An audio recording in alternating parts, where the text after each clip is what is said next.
Dobrodošli na U sebi. Nastavljamo serijal o partnerskim odnosima i pričamo o tome kako da u vezi izrazimo svoje potrebe bez osjećaja krivice.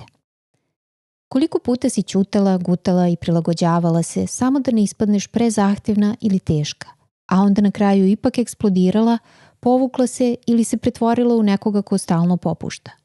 U partnerskim odnosima ravnoteža nije luksuz, već osnovna potreba.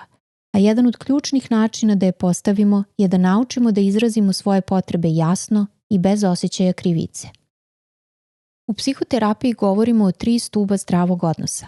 Potrebe, ono što nam je važno, granice, šta prihvatamo, a šta ne, i emocije, koje nam govore u kom smeru želimo da idemo. Problem nastaje kada svoje potrebe doživimo kao teret za drugu osobu. To je često naučena dinamika iz detinjstva, ranijih odnosa ili iz kulture u kojoj su nas učili da je briga o drugom važnija od brige o sebi. Ali u zrelom odnosu to ne važi. Zreo odnos je prostor gde potrebe mogu da postoje, da se iskažu i da se dogovaraju. Osjećaj krivice pri izražavanju potreba se javlja iz 3 razloga. Strah da ćemo povrediti drugu osobu, strah da ćemo ispasti sebični i strah da će druga osoba otići. Ako ti je ovo poznato, nisi sama. Ovo su tipični obrasci preuzeti iz teorije o stilu vezivanja koju smo obradili u prethodnom videu i iz skripti koje smo učili još kao deca. Najveća greška je što mislimo da je iskazivanje potrebe isto što i postavljanje zahteva, ali nije. Potreba znači ovo mi je važno, ovako se osjećam, ovako se povezujem. Zahtev poručuje moraš da uradiš ovo inače. Većina konflikata nastaje zato što potrebe komuniciramo kao zahteve, obično kada predugo ćutimo, pa na kraju puknemo. Evo nekoliko praktičnih alata koji pomažu da jasno izrazimo svoje potrebe pre nego što bude kasno. Poruke smo već pominjali, ali ih ovde ponavljamo kako bismo naglasili njihov značaj. Izuzetno je važno da u komunikaciji sa partnerom govorimo o sebi i svojim osjećanjima i potrebama, a ne o nečemu što je partner uradio ili da pretpostavljamo njegove namere. Takođe je važno da jasno formulišemo šta nam je potrebno i kakvo ponašanje želimo od partnera. Umesto ti se nikad ne setiš da se javiš, reci osjećam se nesigurno kada se ne čujemo ceo dan jer mi je važno da se osjećam povezano. Treba mi da mi pošalješ poruku kada možeš. Umesto da odgovornost za problem ili ponašanje svaljujemo na partnera, pomerimo ih na zajednički teren.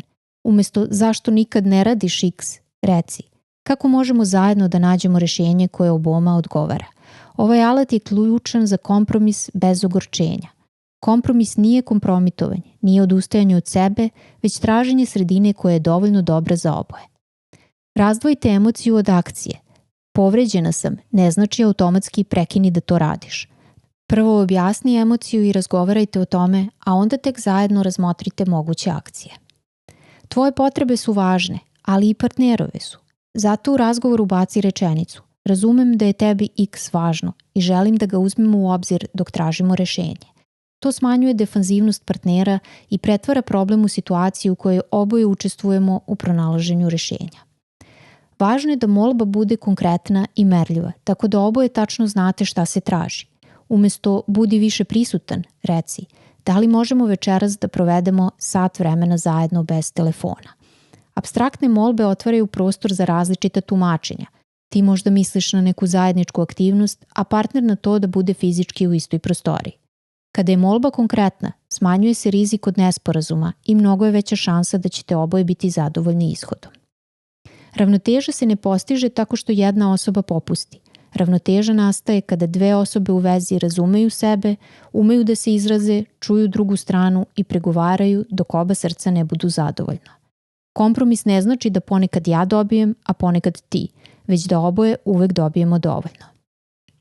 Kada naučiš da izraziš svoje potrebe bez krivice, ne samo da odnos postaje kvalitetniji, već i ti postaješ bliže sebi, a iz te bliskosti lakše se povezujemo sa drugima.